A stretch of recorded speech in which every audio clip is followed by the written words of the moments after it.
She was erased from every military record. No file. No name. No history. Gone. 6 years later, a plane called Flight 447 lost both its pilots in the middle of a storm. Someone had to fly it. A woman stood up. And when the radio asked for her call sign, she said 2 words. Silent storm. The plane landed. All 231 people survived. Before you watch full story, comment below from which country are you watching. Don't forget to subscribe for more amazing stories.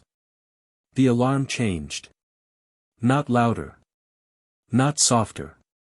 Just different. One small shift in pitch, buried under 3 other warning tones, easy to miss if you did not know what you were listening for. Sarah Malik heard it from seat 19C. She had been sitting by the window for 3 hours and 14 minutes. Plain clothes, a grey kurta, dark trousers, no jewelry, no watch. One small notebook resting on her lap, pen clipped to the cover. She had not spoken to anyone since she boarded at Karachi. She had not asked for water. She had not looked at the in-flight screen. She had been looking at the clouds outside the window, quietly, carefully, the way someone reads old letters. Like she had been there before. Like she already knew how it ends. The notebook had been open on her lap for 2 hours. She had written 4 sentences. Each one chosen carefully, the way words are chosen when you know they cost something. Then the alarm changed. Her pen stopped moving. Her eyes moved from the clouds to the cockpit door at the front of the cabin. She did not move. She did not stand. She did not say anything to the man in 19B, who was asleep, or the empty seat on her left. She simply became very still, a different kind of still than she had been before. The stillness before was rest. This stillness was something else entirely. 3 minutes passed. The cockpit door did not open. The alarm did not stop. Then a second alarm joined the first, lower, steadier, more serious, and Sarah Malik closed her notebook, unclipped her seatbelt, and stood up. She was standing before the flight attendant reached for the intercom. She was erased from every record. Every file. Every database. She did not exist. Flight 447 did not care. The flight attendant's name was Hina. She was 28 years old and she had been working this route for 3 years and she had never once declared an in-flight emergency. She was holding the intercom handset in both hands. Her face was calm. Her uniform was perfect. Her eyes were the face of someone who is standing at the edge of something very high and trying very hard not to look down. She raised the handset. She was about to speak. The woman from seat 19C was already walking toward her. Hina watched her come. Something about the way she moved made Hina lower the handset. Not because she was told to. Because something in the woman's posture said, "I already know. You do not need to say it." The woman stopped in front of her. "Sarah, both of them?" Hina stared. Hina, yes. The captain had a stroke. The first officer, an allergic reaction, they both, I don't know what to.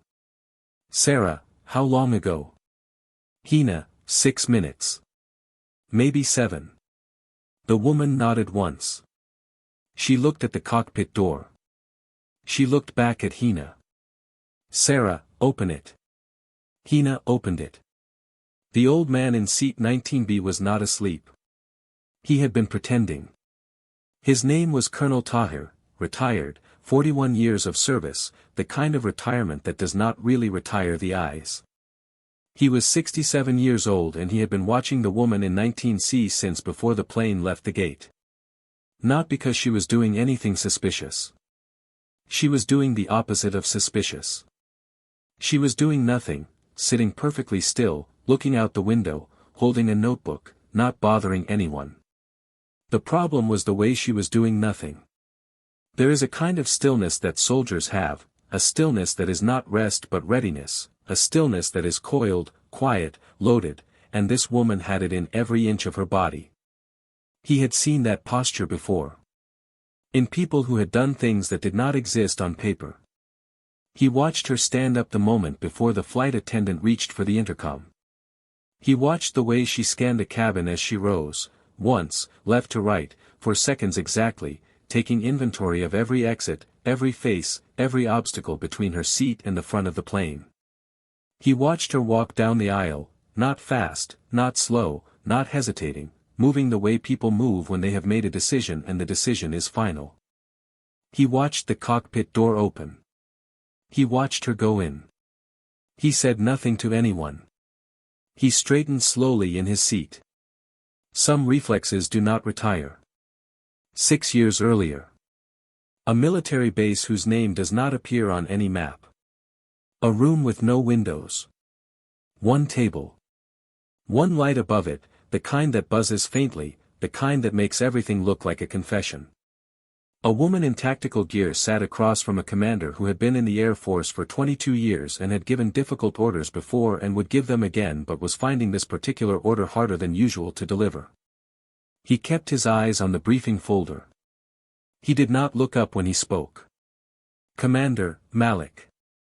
This mission does not exist on any record. You understand what that means? Sarah, yes, sir. Commander, after tonight, your name disappears. Every system. Every base.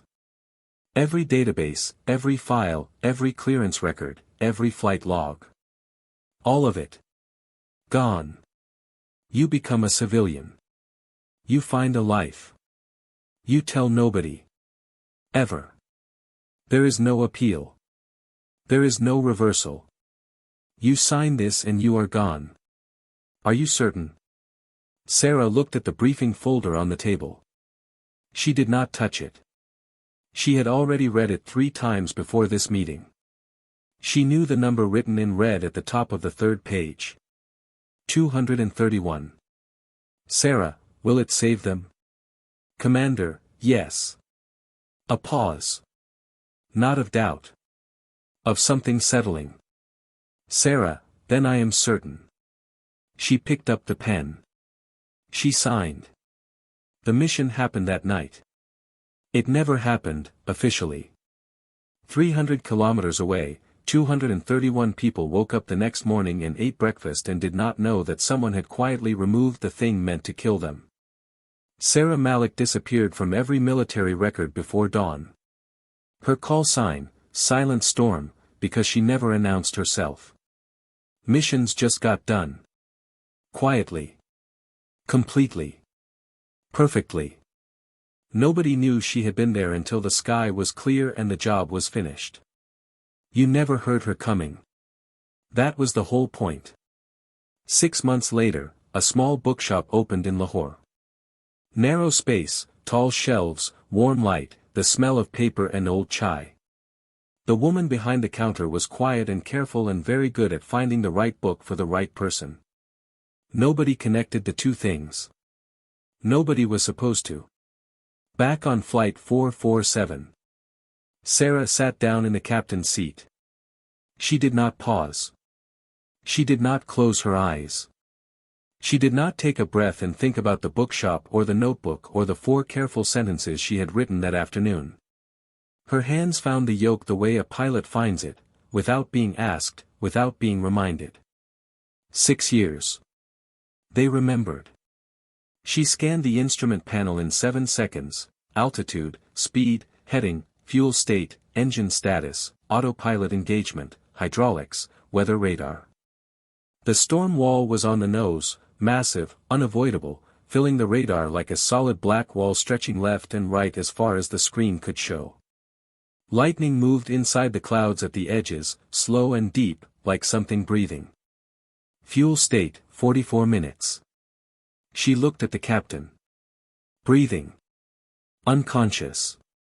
She looked at the first officer. Same.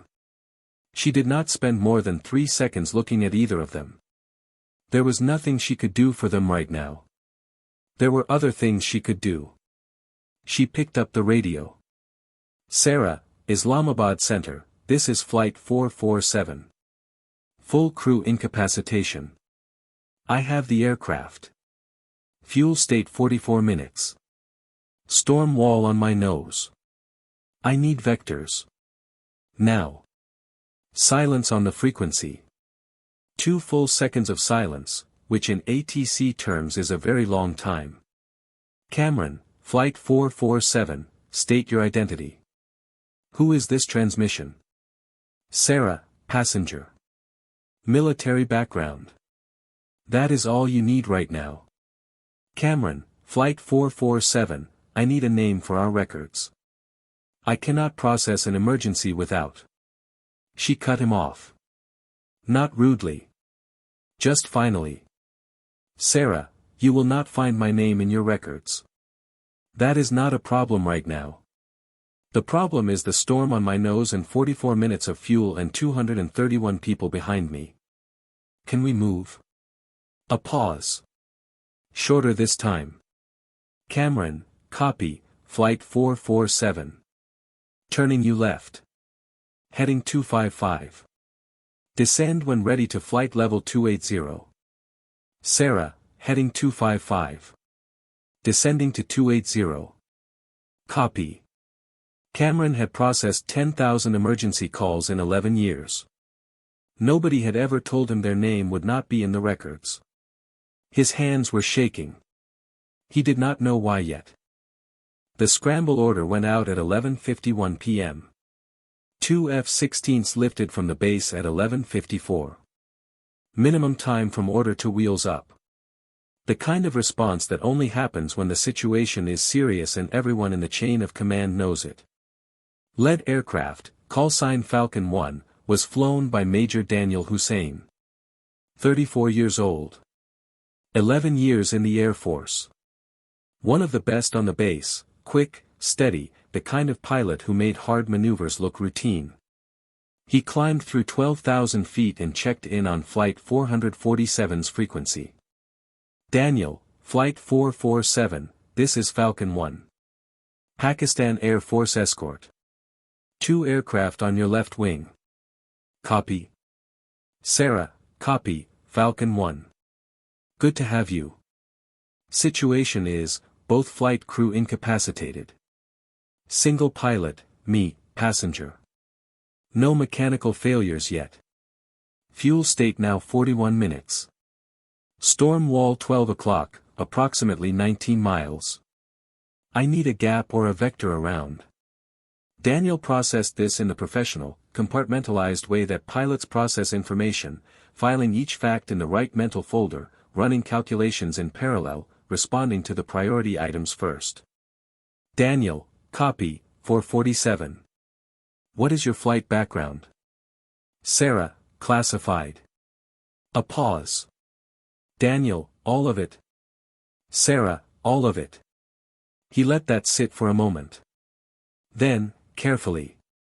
Daniel, 447, for coordination purposes only, I need your call sign.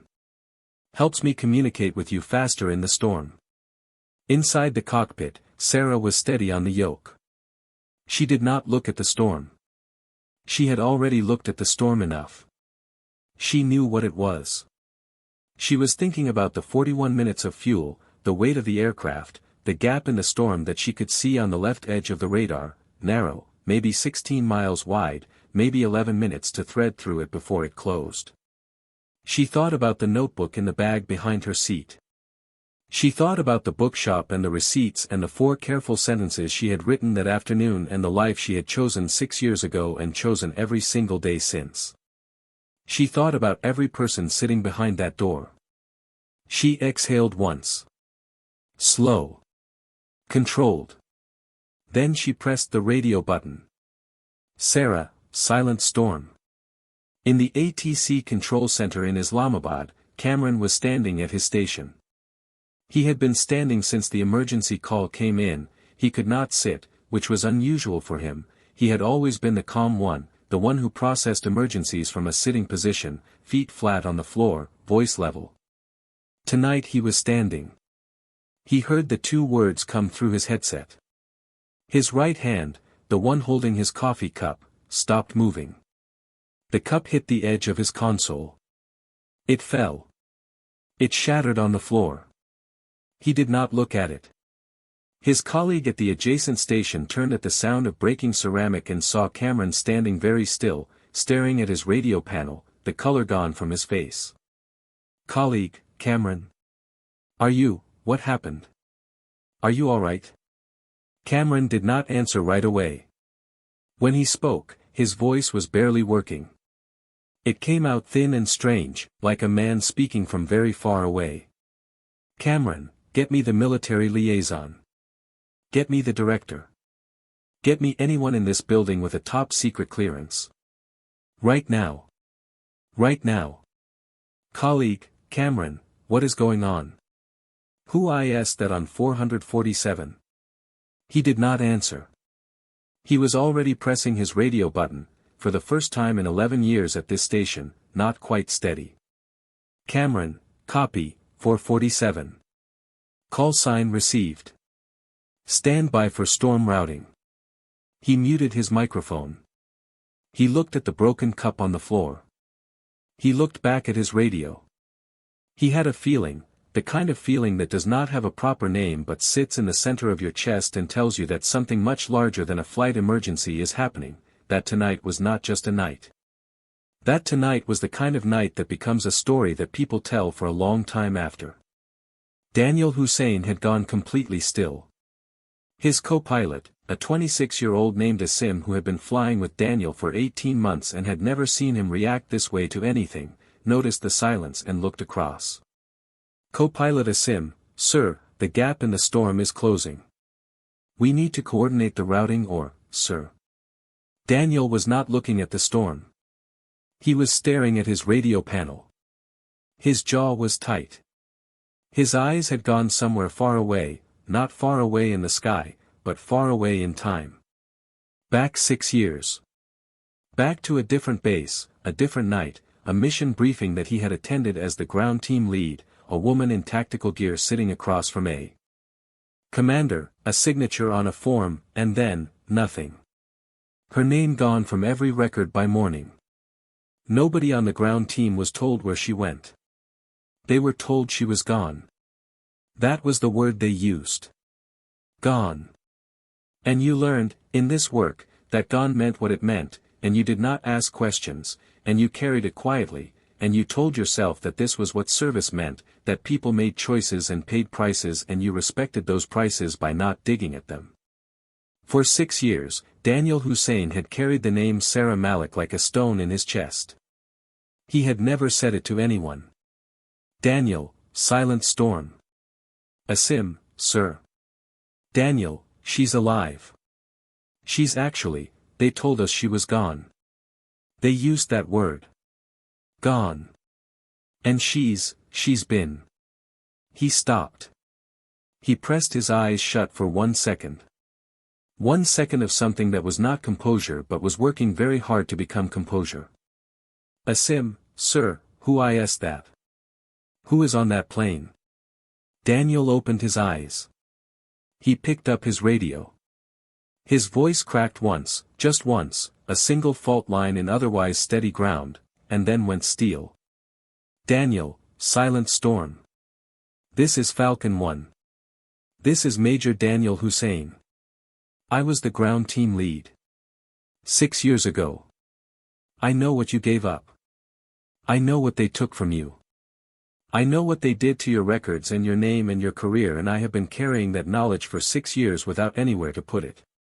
Tell me what you need. Anything. Whatever you need from me tonight, it is yours. The radio was silent. Asim was watching his commanding officer with wide eyes and saying nothing, which was the correct response, the only response. The storm was 11 miles ahead. The gap on the left edge of the radar was 15 miles wide and closing. The radio crackled. Sarah, Daniel. You owe me nothing. I signed. I chose. Every day after that I chose again. That is how it works. Now give me the exact width of that gap, the wind shear data inside it, and get on my left wing. We are burning fuel. A pause. Then, from Daniel, very quietly, not on the radio, just to himself, just loud enough for a sim to hear. Same as always. Silent storm. You never hear her ask for anything. You only know she was there after the sky clears. He pulled Falcon 1 onto the left wing of Flight 447 and started reading her the storm data. 6 years ago, Daniel watched her disappear into a mission and never come back. He thought she was gone. She was stamping book receipts in Lahore. Now she was flying a full aircraft through a storm wall with no official pilot. Some people do not disappear. They just wait. Colonel Tahir had been sitting in his seat with his eyes closed and his arms folded and his ears wide open. He had heard Hina's voice through the curtain. He had heard fragments of radio transmissions, not enough to understand the full picture, but enough. He was a man who had built careers out of enough. He opened his eyes. He looked at the cockpit door, closed now, the woman on the other side of it. He looked at the cabin around him, passengers beginning to sense that something was wrong, the subtle shift from unease to fear that moves through an aircraft cabin the way weather moves through a valley. The shifting in seats. The nervous glances. The couples reaching for each other's hands. The man in the seat next to him, young, mid-20s, traveling alone, hands gripping the armrest so hard his knuckles were white, turned to him. Young passenger, sir, what is happening? Nobody is telling us anything. Is anyone flying this plane? I heard something about the pilots, I heard someone say. Tahir looked at him. Steady. The look of a man who has delivered difficult news to frighten people before and knows that the delivery matters as much as the information. Tahir, there is a pilot. She is in the cockpit. I cannot tell you her name because I do not know it, not officially. What I can tell you is this, I have served this country for 41 years. I know what a trained operator looks like when they are working. The woman flying this aircraft right now is the best I have seen. Sit down. Tighten your belt. We are going to be fine. He said the last sentence the way a commanding officer gives an order, not as a possibility, not as a hope, but as a fact that has already been decided and is simply waiting for the timeline to catch up. The young man sat down. He tightened his belt. Tahir turned back to face the front. He closed his eyes again. He began, quietly, to pray, not in fear, but in the particular gratitude of someone who recognizes, in real time, that they are in the presence of something rare. The storm hit them at 1 minute past midnight. The turbulence came first, a deep rolling violence that moved through the aircraft from nose to tail, the kind that makes the overhead bins rattle and the drinks on the tray tables jump. Then heavier, a sudden drop of 300 feet that made several people cry out at once, and then the lightning, both sides simultaneously, white, blue and close, so close that for half a second the inside of the cabin was as bright as midday. The overhead lights flickered. Once. Twice. Stayed on. Ice warning lights came across the instrument panel, 3 of them, then 4. Airspeed fluctuating as the storm winds pushed against the plane from different directions, testing it. Sarah did not speak. She did not narrate what was happening.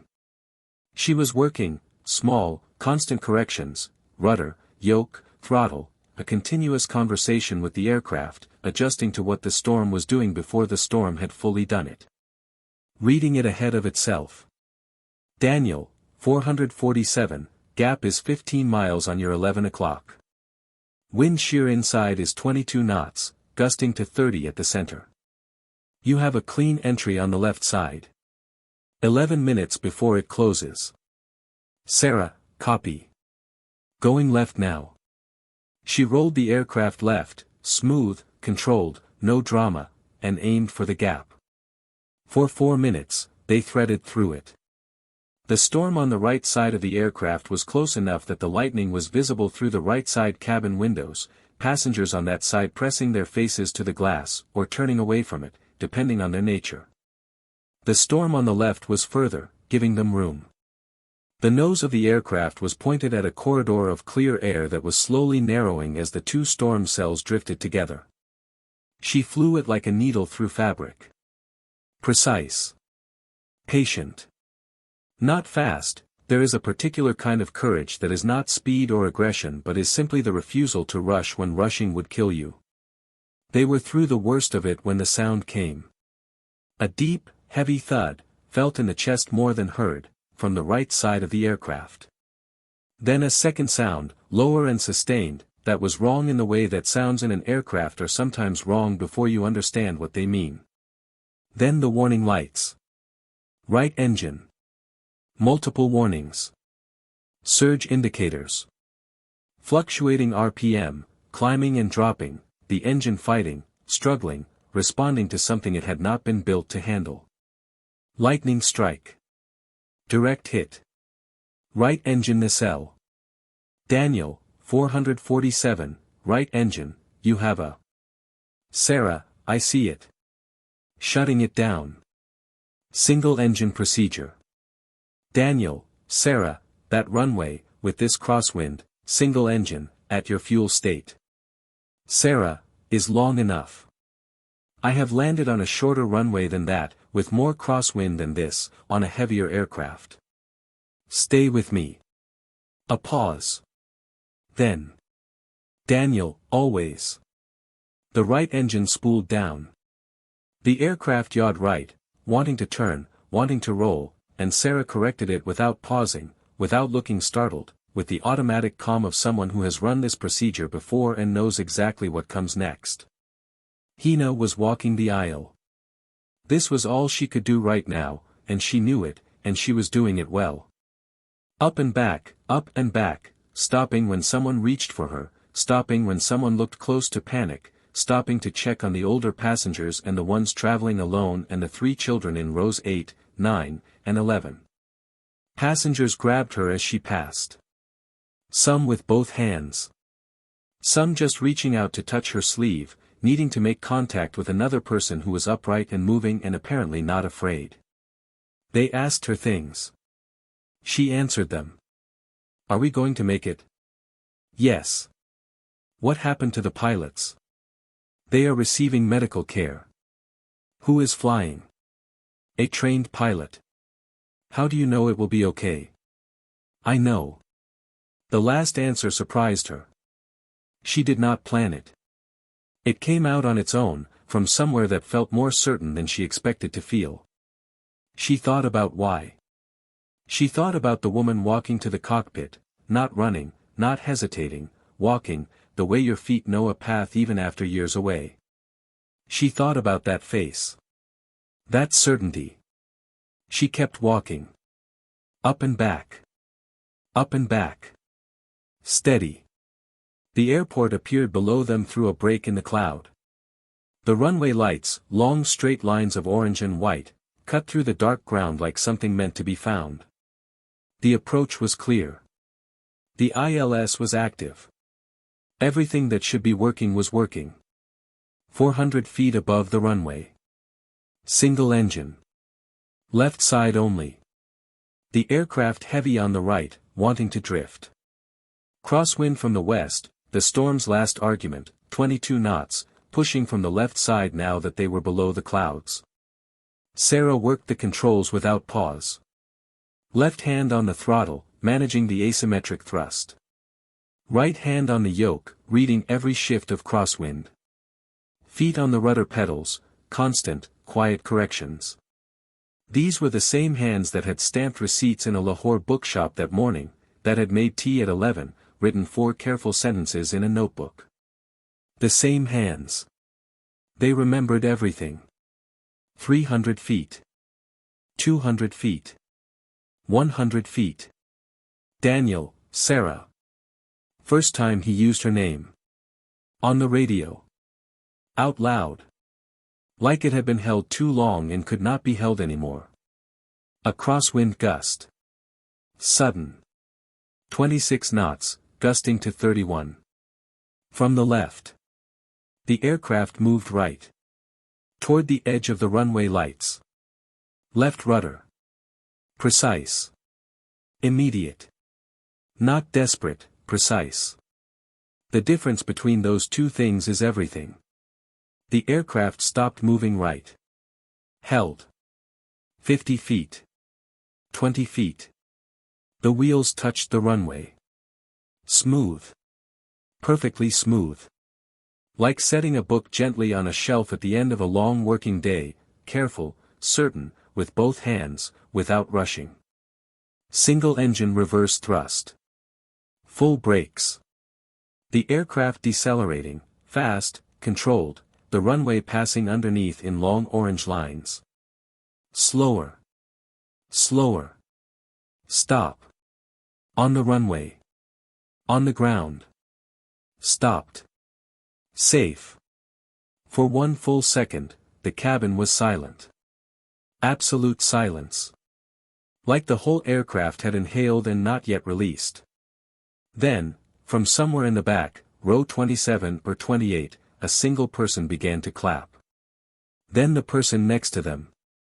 Then the row in front. Then the whole aircraft.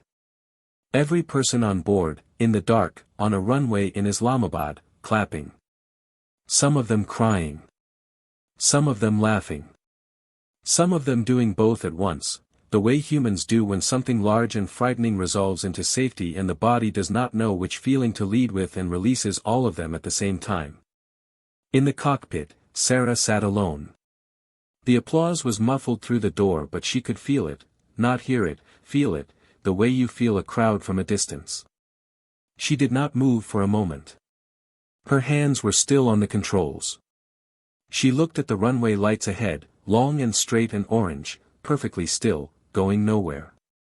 6 years ago she had signed her name away in a room with no windows. She had told herself it was enough, that the mission mattered more than the record, that the people on board mattered more than the one.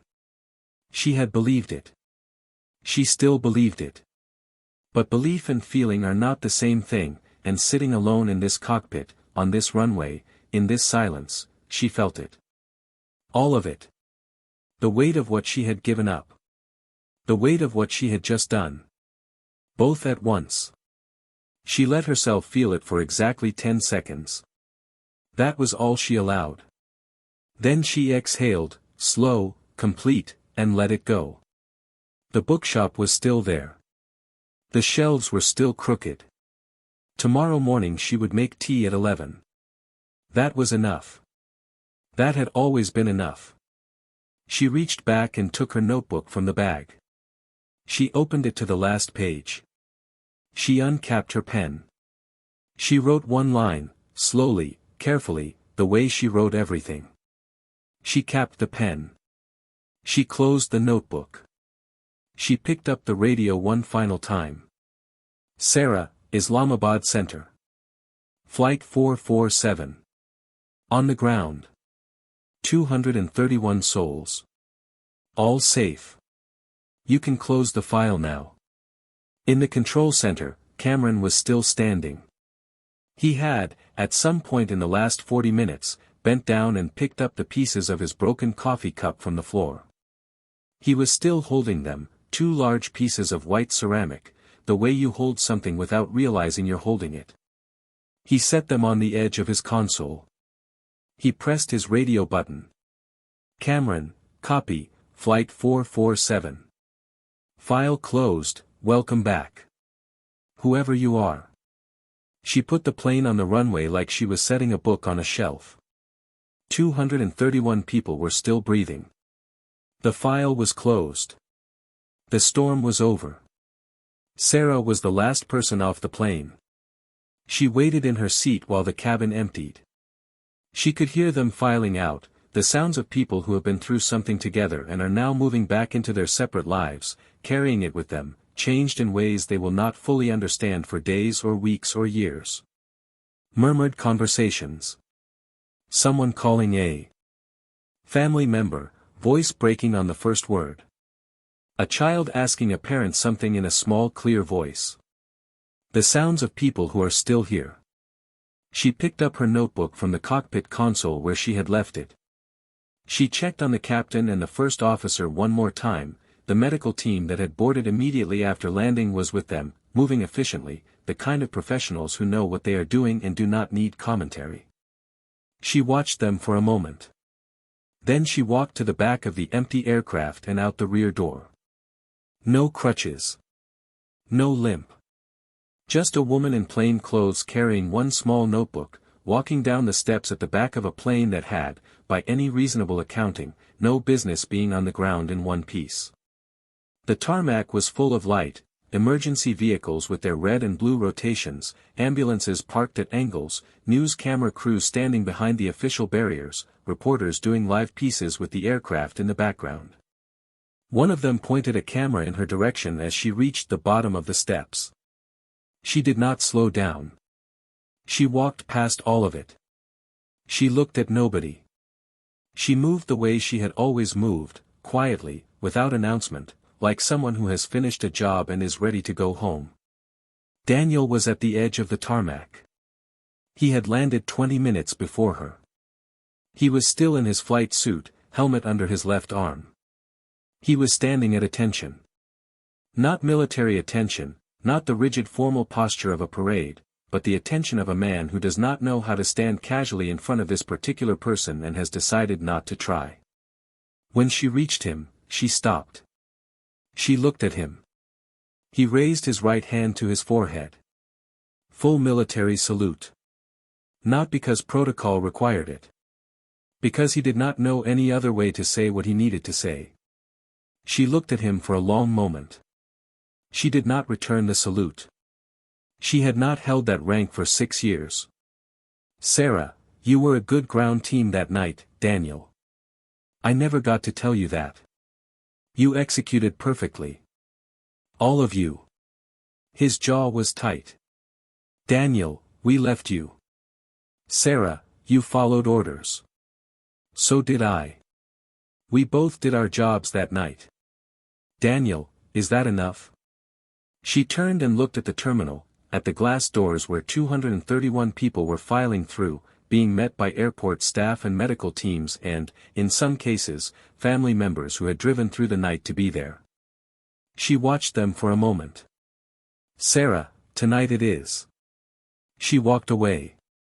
He watched her go. He lowered his hands slowly. He stood there for a while after she had gone, looking at the space where she had been, the way you look at a space that is not empty even though there is nothing there.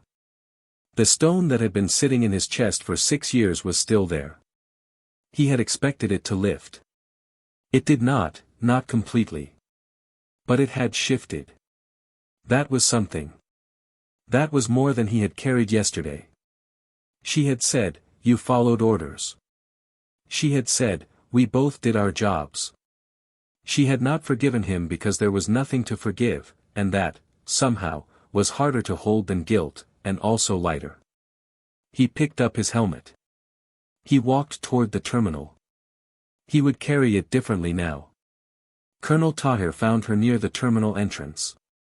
He had been moving through the crowd of passengers and emergency personnel with the efficient patience of a man who has navigated crowds for 40 years and knows exactly how to move through them without being delayed.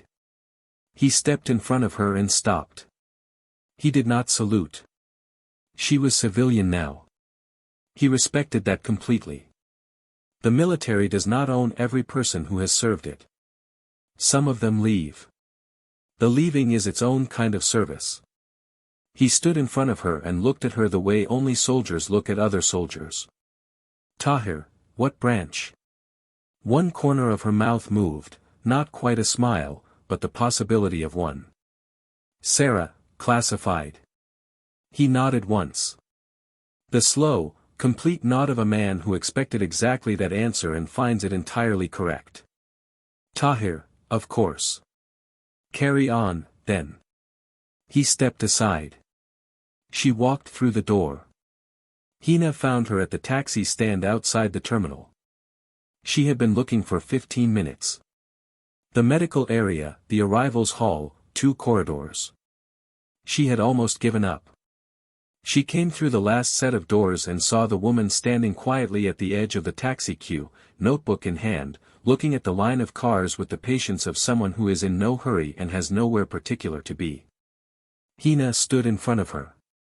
Hina, ma'am. I don't know your name. I don't know anything about you. I don't know what to say to someone like, I don't have the right words for. She stopped. She started again. Hina, tonight, you were the calmest person I have ever seen. In my life. In any situation. And I need to understand how. Because I need to be that, the next time. I need to know how to do what you did. Sarah looked at her for a moment. Then she opened her notebook. She turned to the last page, the page she had written on just after the wheels touched down, and held it out so Hina could read it. One line. Small, careful handwriting. The handwriting of someone who has learned to make each word count. Hina read it. She read it again. She looked up. Sarah was already in the taxi. Already pulling the door closed. Already gone. Hina stood at the taxi stand holding the notebook. Sarah had left it in her hands without saying anything about it, and read the line one more time. 231 people need you to be the storm. Not the one outside. The one inside you that never makes noise. She stood there for a long time after the taxi had gone.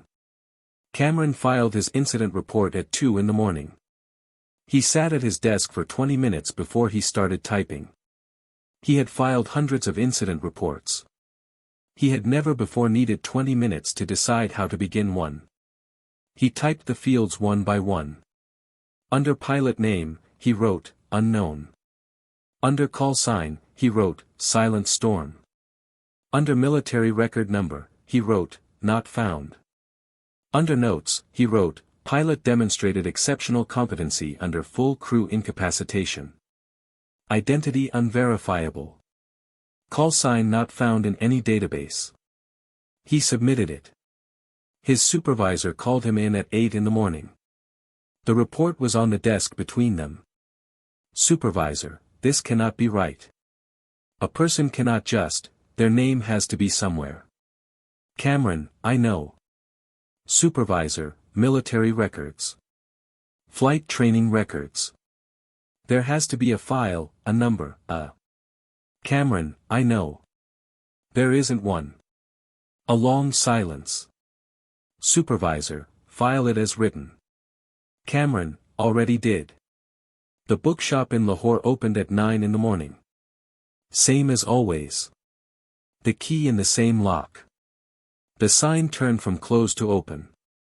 The display shelf by the door straightened, then straightened again. It always leaned slightly to the left, which she had never gotten around to fixing, which she had stopped intending to fix because she had started to find it familiar. A customer came in at 9:30. Young man, mid-20s, holding his phone. He had been holding his phone since he woke up. Everyone had been holding their phones since the news broke at around 3 in the morning. Customer, did you see this? They are talking about it everywhere. A woman landed a plane last night. Both pilots were down. She was just a passenger. 231 people. She landed it in a storm with one engine. And nobody knows who she is. They are calling her the ghost pilot. It is everywhere. He held the phone out. She took it. She looked at the news headline. She looked at the photograph, grainy, taken from some distance, a small figure walking away from a large aircraft on a lit-up tarmac. The figure was moving away from the camera. You could not see a face. You could see the posture, straight, unhurried, purposeful, the posture of someone who has finished a thing and is walking away from the finishing without looking back. She looked at the photograph for a moment. She handed the phone back. Sarah, interesting. She straightened the stack of books on the counter. Sarah, can I help you find something to read? They erased her from the records. They took her name. Her file. Her history. Every flight log, every clearance number, every mission report, every record of what she had done and where she had done it and how well she had done it. They could not erase what her hands knew. They could not erase what 231 people felt when those wheels touched the runway, smooth, certain, gentle, like being set down by someone who had never intended to drop you. They could not erase Cameron, standing at his station at 2 in the morning, staring at a broken coffee cup and a name that appeared in no database. They could not erase Daniel, standing on a tarmac with his hand raised, saying the only thing he could say to the only person who could hear it. They could not erase Colonel Tahir, sitting in 19B with his hands folded and his eyes closed, praying in gratitude for something rare. They could not erase Hina, standing at a taxi stand in the cold, holding a notebook, reading one line over and over until she understood it. You never hear it coming. You only know it was there after the sky clears and everything, somehow, is still standing.